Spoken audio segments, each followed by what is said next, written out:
Well, in Iran during Mohammad Mossadegh's premiership, and his government was removed, and this is now documented, was removed by the CIA, and it was because an independent-minded prime minister came and took over in Iran and wanted to make policies for the interest of the people of Iran. And so we all, we all know what happened to him. There was this, first of all, there was this campaign,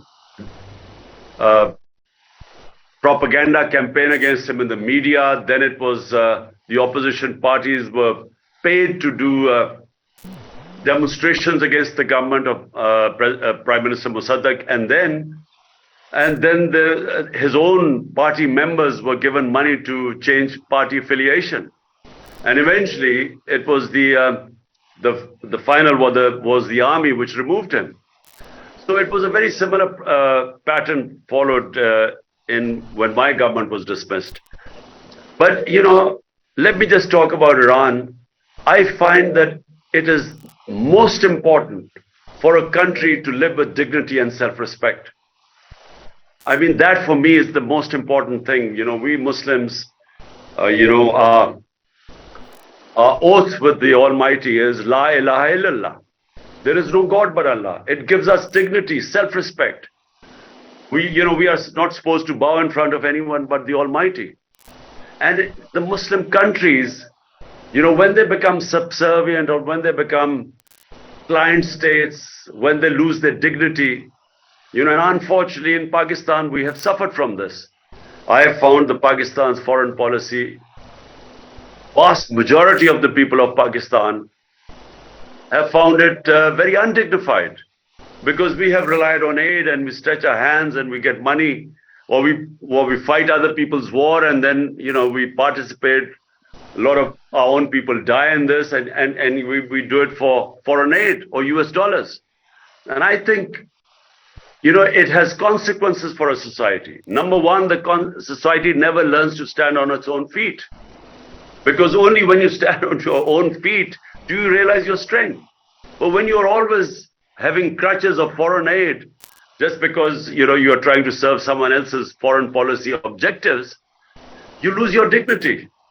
And for me, the people of Iran might have suffered, but they haven't lost their dignity. We will disagree with maybe what their worldview is. We might disagree with their worldview of Islam, but you cannot disagree with them standing for their sovereignty. So I admire that about them.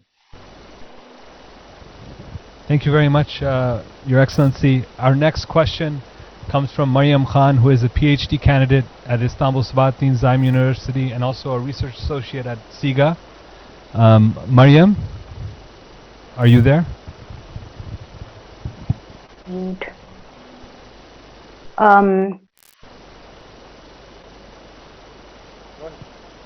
Assalamu alaikum. It's really a pleasure to sit in front of you. I am personally a voter of PTI and I'll be ever. My question is regarding Afghanistan. It's been after 2-decade-long war of US against Afghanistan. Taliban have turned to power now, which wasn't supported by leftists in Pakistan because they saw them as a source of terrorism. Now, we Pakistanis are again facing a wave of terrorism, and Islamabad is on high alert. So how do you see the Taliban in Afghanistan, and how do you think that the current security threat which Pakistan is facing now has something to do with Afghan Taliban also? Also, you have supported a lot of laws like blasphemy law and religion-based laws, but on the same time you have criticized a lot of religious parties which were in the coalition. So how do you see the role of religion in the politics? Thank you so much. Okay, so first of all, you must differentiate between the Afghan Taliban and the Pakistan Taliban. The Afghan Taliban are completely different. Their aims and objectives are completely different to the TTP, which is the Pakistan Taliban. Who were the Pakistan Taliban? when the Afghan jihad was conducted from the soil of Pakistan, it was conducted to what was called the tribal areas of Pakistan, or FATA.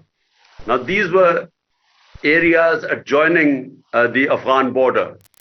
And all the sort of incursions into Afghanistan by the Mujahideen were from the tribal area. And a lot of the fighters also from Pakistan were from the tribal areas. And there were Pashtuns, which were the Pakistani. You know, you must remember, Afghanistan is 50% Pashtun, and 2/3 of Pashtun live in Pakistan.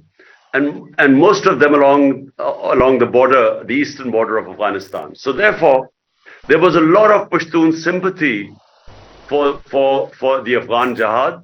So hence, from the tribal area, the border adjoining Afghanistan, that's where the fighters used to go in, and the Mujahideen used to operate. So when come 9/11, Afghanistan gets invaded by the Americans. Now Pakistan government took this stand, which I opposed. We should have stayed neutral.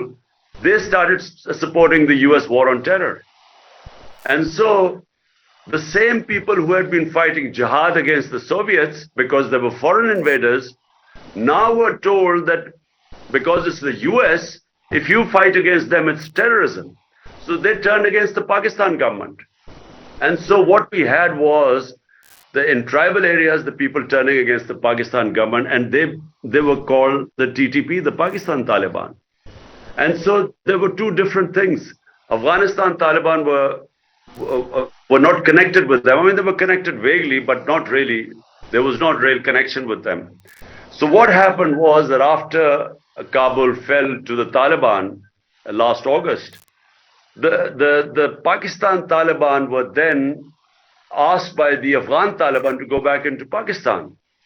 And unfortunately, that was a great time for us my government was already negotiating with them so that we would do a resettlement of these people, because there were about 40,000 people which were moving into Pakistan, amongst them about 5,000 to 10,000 fighters, but their families too.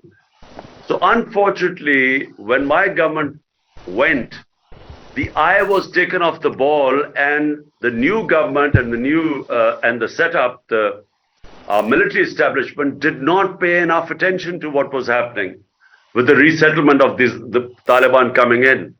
And so therefore we have this wave of terrorism coming in now, and this is all along what was the former FATA, the former tribal areas, because they've got merged into Pakistan. So we have a wave of terrorism in Pakistan right now, and this needs to be dealt with before it goes out of hand. Now I come to what you're talking about, religious parties and religious laws. Look, let me first tell you about the blasphemy law. The blasphemy law was not made by Pakistan, it was made by the British when they were ruling India.